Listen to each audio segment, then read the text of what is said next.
मित्रांनो नमस्कार, जय श्रीराम. तुमचे परत एकदा स्वागत इंडिक विचारामध्ये. मी अजय सुदामे. तुम्ही बघत आहात निव्वळ राजकारण. शरद पवारांच्या 48 वर्षाच्या राजकारणाचे एका वाक्यात वर्णन करायचे तर running with the hare and hunting with the hound असे करता येईल. याचा अर्थ सशांशी मैत्री करायची आणि शिकारी कुत्र्यांच्या मदतीने त्याच सशांची शिकार करायची असा होतो. साध्या मराठीत सांगायचे तर यालाच दुतोंडीपणा किंवा कपटीपणा किंवा ढोंगीपणासुद्धा म्हणता येईल. खरं म्हणजे शरद पवारांची राजकीय कारकीर्द 6 दशकांपेक्षा जास्त मोठी आहे. पण मी अगदी काटेकोरपणे 48 वर्ष म्हणतो आहे, त्याला कारण आहे. असं बघा, 1978मध्ये 48 वर्ष मागे 1978मध्ये शरद पवार वयाच्या 38व्या वर्षी मुख्यमंत्री झाले. त्यावेळी त्यांनी बहुमताचा आकडा पूर्ण करण्याकरता काँग्रेसचे 40 आमदार फोडले. कधी कधी वाटतं की त्यांना त्यांचे हे कृत्य आठवून देण्याकरता तर नाही ना, मोदी शहा फडणवीसांनी 2022मध्ये बरोबर त्यांचे 40च आमदार फोडले.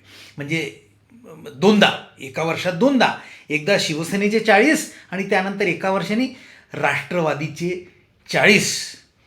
तर सांगायचा मुद्दा काय की 1978 पासून आत्तापर्यंत वेळोवेळी काँग्रेसचे लचके तोडत, मित्रपक्षांशी धोकेबाजी करत, जनतेची दिशाभूल करत त्यांचे राजकारण सुरू आहे.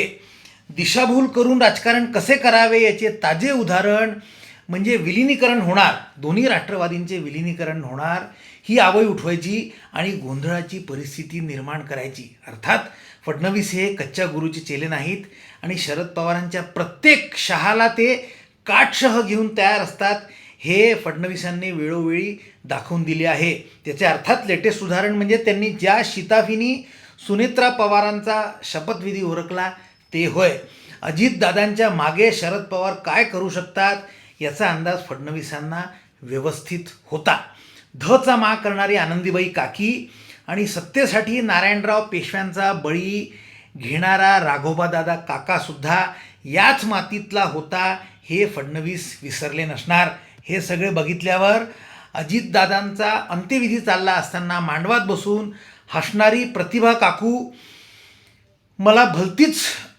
काकू बघितली की मला मित्रांनो भलती शंका यायला लागते. आता इथे त्याविषयी बोलायला नको, त्याच्याकरता मी एक वेगळा व्हिडिओ नक्की करीन. पण मित्रांनो, या विलिनीकरणाच्या उठलेल्या आवईमुळे एक गोष्ट स्पष्ट झाली, ती ही की उद्धव ठाकरे असाच खोटा कांगावा करत होते. 2019मध्ये जेव्हा त्यांनी मला गृहमंत्री अमित शहांनी अडीच वर्षाकरता मुख्यमंत्री करू असा शब्द दिला होता, असे ते जे सांगत होते ते साफ खोटे होते. युती तोडण्याकरता आणि मुख्यमंत्र्याच्या खुर्चीवर दरोडा घालण्याकरता याचा ते बहाणा म्हणून वापर करत होते. आता जितेंद्र आव्हाड सांगता आहेत की विलिनीकरण होणार हे 200% नक्की. तसेच उद्धव ठाकरेसुद्धा छाती टोकून तेव्हा सांगत होते की मला अमित शहांनी 2.5 वर्ष मुख्यमंत्री करण्याचा वादा केला होता. कमाल बघा, दोन्ही उदाहरणांमधील साम्य इथेच संपत नाही. आज काय सांगण्यात येते आहे की काही दिवस मागे अजित पवारांबरोबर एक बैठक झाली. लगेच त्या बैठकीचा व्हिडिओ पण व्हायरल करण्यात आला. त्यात शरद पवार, रोहित पवार आणि अजून काही पवार मंडळी आणि अर्थात अजितदादा दिसत आहेत. आश्चर्य म्हणजे त्या व्हिडिओत आवाजच नाही आणि सांगण्यात काय येते आहे की हीच ती बैठक ज्यात विलिनीकरणाची चर्चा झाली. या बैठकीत एकतर राष्ट्रवादी अजित पवार पक्षाचा एकच सदस्य होता, तो म्हणजे स्वतः अजित पवार, आणि ते आता आज आपल्यात नाहीत. त्यामुळे बैठकीत काय झाले हे फक्त राष्ट्रवादी शरद पवार गटाच्या सदस्यांना माहीत आहे आणि अजित पवारांना माहीत आहे.